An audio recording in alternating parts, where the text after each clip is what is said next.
morning, guys. My name is Alozie Victor, and I'll be taking you through a topic today that says living and non-living things. Now, we are going to be looking at the meaning of living things. Living things are things that have life. They carry out certain activities that show they are alive. Examples include human beings, animals, and plants. Now, we'll look at the characteristics of living things. Now, living things can move, they can respire, which is breathe, they can feed, they can grow, and they can respond to changes, they can reproduce, and they can excrete, and finally they die. Now we'll be looking at movement. Movement is one of the characteristics of living things. Animals and humans can move from one place to another.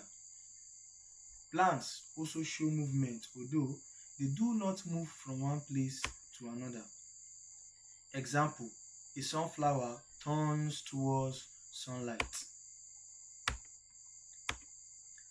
Now we'll look at nutrition and respiration. Now, nutrition means obtaining or making food for energy and growth. Animals depend on plants or other animals for food. Green plants make their own food through photosynthesis. Respiration is the process of releasing energy from food.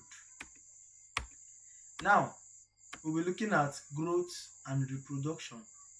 Living things increase in size and develop as they grow. A baby grows into an adult. A seed can grow into a mature plant. Reproduction is the ability of living things to produce young ones of their own kind. Now we'll look at sensitivity, excretion, and death. Now, first of all, what is sensitivity? Sensitivity is the ability to detect and respond to changes in the environment. Example, pulling your hand away from a hot object. Then, excretion is the removal of waste products from the body. All living things eventually die. Then we'll be looking at meaning of non-living things. Non-living things are things that do not have life. They do not carry out life processes by themselves. Examples include stone, water, air, chair, table, and book. Now we'll look at the characteristics of non-living things.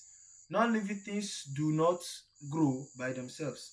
They do not reproduce. They do not feed. They do not respire. They do not excrete.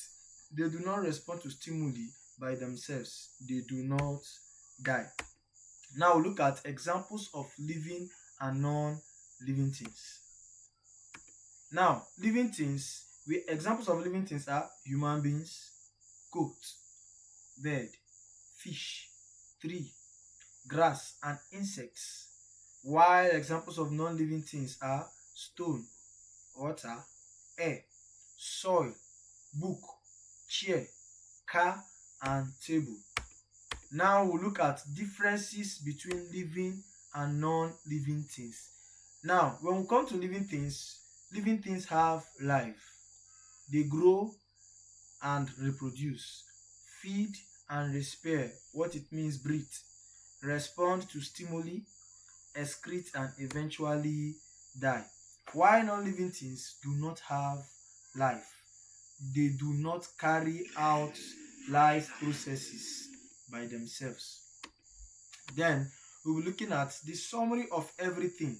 To summarize everything, living things have life and carry out life processes.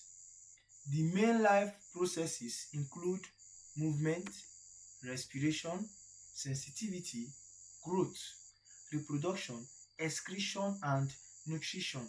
Why non-living things do not carry out these life processes by themselves?